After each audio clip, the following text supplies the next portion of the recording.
I was eventually offered a permanent job. Each day I felt overwhelmed by the same things I could once do without even thinking. I had to re-establish what it was like to be normal, like growing soft skin again after severe burn. I felt translucent, working hard to appear capable, feeling so vulnerable.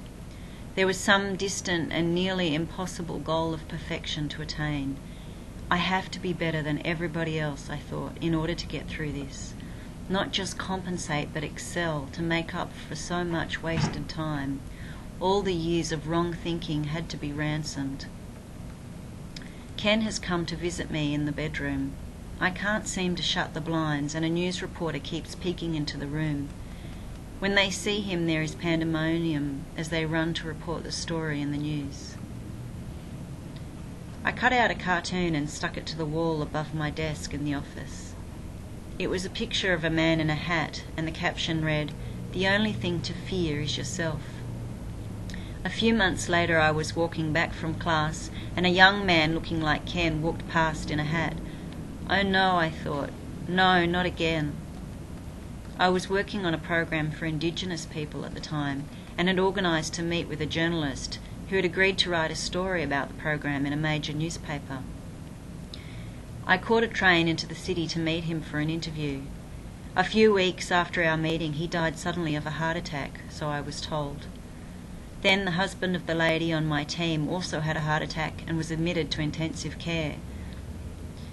A few weeks later I was invited to go sailing on a boat with a friend, and shortly after that day the man who owned the boat had a heart attack too, surviving but severely debilitated. I'd been skipping past shadows. Now a sudden jerk of danger caught me like a bite. The dark shape had moved and blinked. The monster was real. I am in my house when an electronic bell sounds. The sound the door makes when someone walks into the foyer. I notice people standing like statues throughout the house, and I am looking for someone I might know, someone familiar. When I go into my bedroom, there is a little girl looking frightened and sad, like something bad has happened to her. As I drove to work each day, a man stood on the corner facing my car as I drove past. He stood at the same place every time I passed, whether it was 8 a.m., 7:30 a.m. or 9 a.m. It frightened me. About that time I received a letter at work, a long and illogical complaint on the incompetence of the organisation from a lady called Fiona. I delayed getting back to her, and then I received another letter from her threatening to go to the media with her grievance. I went to see my boss about it in his office. The next day a union representative was outside my office wanting to see the boss to lodge a complaint about the company. As he walked past my door, he locked eyes on me angrily. Then in the news, a woman named Fiona was murdered in another state. The ominous train whistle sounded again, but I refused to hear it. I had to hold it back, to meet the bluff, to stay positive, to refuse the nightmare. I started tracking along as it all flooded back again. I had returned to university. When I arrived at the university car park, I left my personal ID with the car park attendant, as usual, to guarantee that I would pay him on return. But after class, when I returned to pick up my ID, the attendant handed me the wrong card. "This is not mine," I said. "It's the only one left," he said. "Another girl just took the other card." "Did she look at it to check it was hers?" I asked. "Yes," he nodded. I got the message. They were stealing me again. The next day I drove to a payphone and called an author who was an expert on organised crime. I asked if I could see him that afternoon and then drove into the city. He gave me directions to his office, and when we met I asked to speak with him in the hallway and not in his room. We walked to a common area with chairs and tables away from his office, but another man had followed us and was lingering within earshot. "Do you think it's possible that rooms are bugged all over the city?" I asked, conscious of the other man standing and looking at the notice board nearby. He politely suggested I see a psychiatrist and left me sitting there at the table. I was incredulous. Either I was so delusional that I couldn't even see it myself, or the entire city was captured in some sort of trance. I am running a marathon race, but I am coming last and far behind everybody else.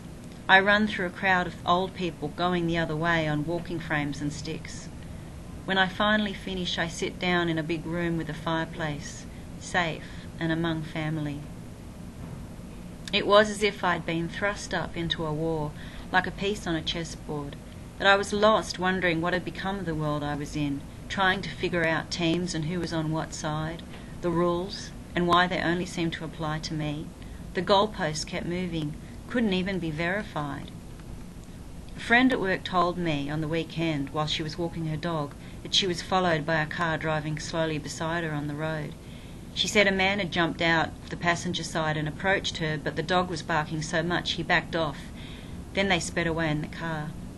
I felt hot all over again. Whenever I left the house, I was shadowed. Walking into the newsagents, two middle-aged men in tracksuits followed me inside.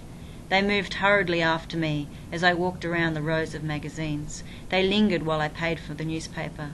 Then in the supermarket, a young man with a shaved head walked towards me. I looked up at him, but he stopped suddenly, pretending to look at fruit. I continued to stare, and he moved to the queue for the checkout, waited a little longer, and then left without buying anything. That Friday I quit my job.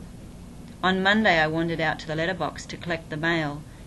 I waited as I heard the postman's motorbike approach, and then thanked him as he gave me the mail bundle. The next day the postal union announced a strike for that Wednesday. When I slept, I awoke terrified from nightmares.